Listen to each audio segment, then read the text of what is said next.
देश की अर्थव्यवस्था को सुधारने के लिए केंद्र सरकार द्वारा जीएसटी यानी गुड्स सर्विस टैक्स जैसे टैक्स स्लैबों को लागू किया गया था, लेकिन आज भी ये टैक्स स्लैब देश भर के व्यापारियों, ट्रेडर्स और ट्रांसपोर्टर्स के लिए एक पहेली बना हुआ है। और ऐसी ही तमाम समस्याओं से निपटने के लिए जीएसटी सेमिनार का आयोजन गुरुग्राम में किया गया, जहां केंद्रीय मंत्री राव इंद्रजीत के साथ साथ भारत सरकार के जीएसटी विभाग से जुड़े अधिकारियों ने इस सम्मेलन में हिस्सा लिया और अपने अनुभव साझा किए। वहीं इस मामले में मीडिया से मुखातिब होते हुए केंद्रीय मंत्री राव इंद्रजीत की माने तो बीते साल 31,000 करोड़ की जीएसटी की रिकवरी की गई थी, जबकि इस साल 35,000 करोड़ की जीएसटी की रिकवरी की जा चुकी है। यानी बीते साल की अपेक्षा सरकार को 4,000 करोड़ का मुनाफा हुआ है। आज चार्टर्ड अकाउंटेंट्स की कॉन्फ्रेंस यहाँ गुड़गांव के अंदर हुई है, नॉर्दर्न चैप्टर की, और सरकार की नज़र के अंदर ये वेल्थ क्रिएटर्स हैं जो कायदे से वेल्थ बनाई जाती है, उनके रहनुमा हैं। तो आज इनकी इस सेमिनार के अंदर मैं उपस्थित हुआ। नए नए जो पदाधिकारी बने हैं उनको मैंने मुबारकबाद दी है और इनके समस्याओं का कुछ जो जिक्र हुआ है वो मैंने नोट कर लिया है। आने वाले समय के अंदर हम ये कोशिश करेंगे कि जो तालमेल बिजनेस और सरकार के बीच के अंदर होता है उसका एक अहम जरिया ये चार्टर्ड अकाउंटेंट्स बने।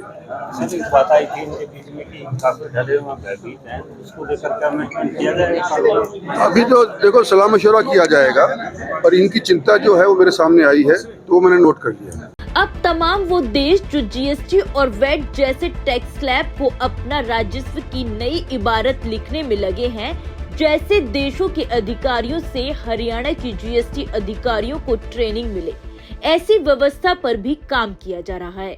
2 दिन तक चलने वाले इस प्रशिक्षण शिविर में पहुंचे अधिकारियों ने जीएसटी काउंसिल के मंत्री राव इंद्रजीत के सामने अपनी समस्याओं को रखा और उनके निदान का हल भी जाना। नॉर्दर्न रीजन के चेयरमैन मोहित की माने तो जीएसटी लॉ में कुछ कमियां हैं, जिसके लिए मंत्री जी से मांग की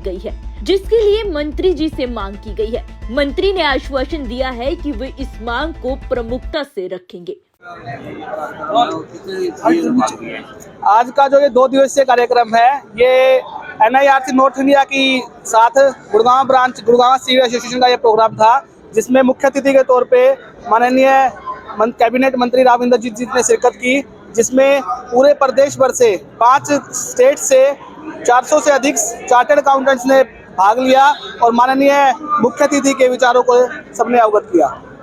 क्या मानते हैं किस तरह से ये काम कर रहे हैं? डर की बहुत बड़ा हुआ, किस तरह से? जैसा कि आप सब जानते हैं कि सीए का एक बहुत ही इंपॉर्टेंट रोल है देश की इकोनॉमी में। जैसा माननीय मंत्री साहब ने भी यहाँ पे इस बात का जिक्र किया और उन्होंने सराहना की कि सीए के बिना हम डेवलपमेंट की कल्पना नहीं कर सकते, और सीए एक्टिव तौर से देश के लिए टैक्स कलेक्शन के मामले में कह लो, सोशल सर्विस के मामले में कह लो, सीए बढ़ चढ़ के आगे काम कर रहे हैं। और उसी दिशा में आगे भी मंत्री साहब ने हमारे से सहयोग के लिए भी सबसे अपील की है कि ऐसे ही आप सहयोग देते रहें, और साथ में शपथ ली है मंत्री साहब के साथ कि हम गुड़गांव में वाटर प्रोजेक्शन के लिए भी काम करेंगे। क्या कुछ मांगे रही आपकी किसी के सामने मांगे? हमारी प्रमुख मांग मिनिस्टर साहब से एक ही थी कि जैसे एडवोकेट और डॉक्टर्स के साथ एक इम्यूनिटी है उनके साथ, कि कल को वो जो भी काम करते हैं उनको साथ एक शील्ड बनी हुई है, सीए भी व्यापारी और सरकार के बीच में कड़ी का काम करते हैं और टैक्स कलेक्शन के लिए पूरा सहयोग करते हैं। उसमें हमारी मंत्री साहब से यही मांग थी कि कल को कोई ऐसा गलत तरीके से किसी भी सीए को अरेस्ट ना किया जाए, जैसे गुड़गांव में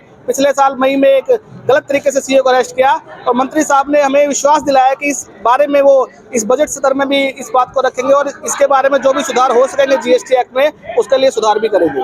2 दिवसीय इस सेमिनार में चार्टर्ड अकाउंटेंट को कितना लाभ मिल पाता है और इस सेमिनार से उनका अनुभव कितना इंक्रीज होता है। फिलहाल इस सेमिनार में जूनियर और सीनियर सीए मौजूद रहे, जिन्होंने कई अहम मुद्दों पर अपने विचार साझा किए। इस तरह के सेमिनार से अनुभव और त्रुटियां दूर होती हैं और नए नए आयाम स्थापित करने का मौका भी मिलता है। अब इस सेमिनार से इन लोगों को कितना फायदा हुआ, ये तो आने वाला वक्त ही तय करेगा। स्नातक टीवी के लिए गुरुग्राम से योगेश की रिपोर्ट।